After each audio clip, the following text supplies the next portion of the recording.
Like just about everybody else, I watched Philadelphia last week with my jaw on the floor throughout the first half. Extremely impressive, very fun to watch. Looked like they were gaining about 10 yards of play at one point. Washington just didn't know what to do. I know the Redskins don't have a great defense, but the Chargers gave up 450 yards to the Houston Texans last week, so no reason to think that Philadelphia offense won't have success again this week. It was interesting to see the second half. You know, the criticism with these fast-paced offenses, and not only Chip Kelly-like offenses, but some college offenses, like, for example, what Mike Leach does, and the Mike Leach, Hal Mumme tree of offense, which a whole lot of places sort of running now, the Texas A&M style offense, West Virginia, Oklahoma State. It's spread throughout college football. Started with Hal Mumme at Kentucky. Mike Leach was his assistant. Leach took it to Texas Tech and had so much success with it for many years there. But one of the criticisms of that scheme, because they play up tempo, not as fast as Chip Kelly, but they're more of a pass base. They don't run the ball quite as much as Kelly's offenses. But it's the criticism is the same, is that once they get a lead, they have trouble hanging on to a lead. They have trouble switching gears. There is no conventional offense to fall back on. So normally, an NFL team getting out to a lead like 33-7, which the Eagles did in the third quarter against the Washington Redskins, that game is over because the team is going to get the ball a few more times, and just by running their normal offense, if they get a first down or two, it's going to take long enough. You know, a lot of teams use most of the play clock. They huddle, obviously.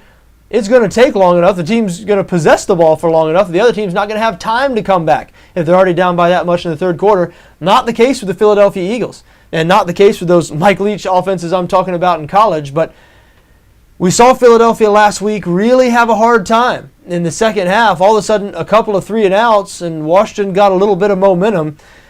It'll be interesting to see if Chip Kelly sort of learned a lesson there, or if he's going to continue to try to do the same thing. I have a feeling that's not the last time. Last week's not the last time we're going to see the Eagles race out to a big lead. Might not get all the way out to 33-7, but this is the Eagles team. They're the type of team, just like Chip Kelly's Oregon teams. You're going to see them jump out to 14-0 leads, 10-0 leads. They score so quickly, such a quick strike offense, that sometimes they're going to be out to a lead before you can blink.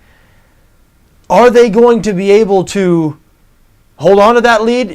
Did Chip Kelly learn last week that maybe he needs to stay on the accelerator? You know, after watching that game, I came away thinking, you know, maybe the answer to this is Chip Kelly needs to try to score 70 every game. I mean, if you're up 33-7, keep attacking, keep on the offensive. But that could certainly maybe put some of your starters at unnecessary risk for injury. That's already been a question about this offense. Michael Vick looked a little banged up at the end of that game last week, and it was the first game of the season.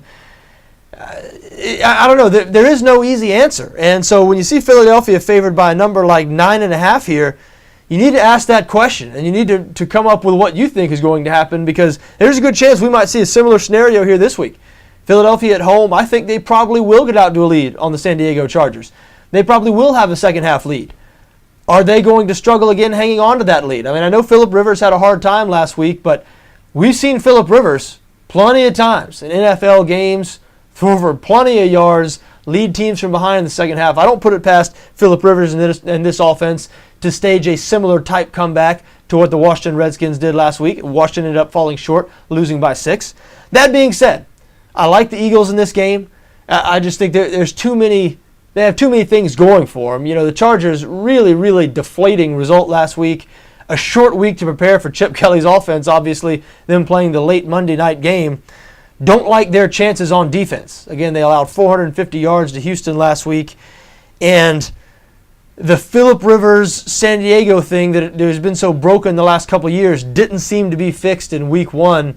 Now, I know people thought that Mike McCoy, and some people are still thinking that Mike McCoy is going to be able to resurrect the career of Phillip Rivers, but it was ugly, especially in that fourth quarter. I know Rivers threw, I believe, 4 touchdowns in the game, but only 14 completions, 1 of 7 passing in the fourth quarter, that critical pick 6. The guy's been a turnover machine for the last couple of years. I like Philadelphia to cover the 9.5 in this game, even though it will be interesting to watch the dynamic. Will Kelly sort of lean on the accelerator a little more in the second half than he did last week against the Washington Redskins? But Philadelphia is my recommendation.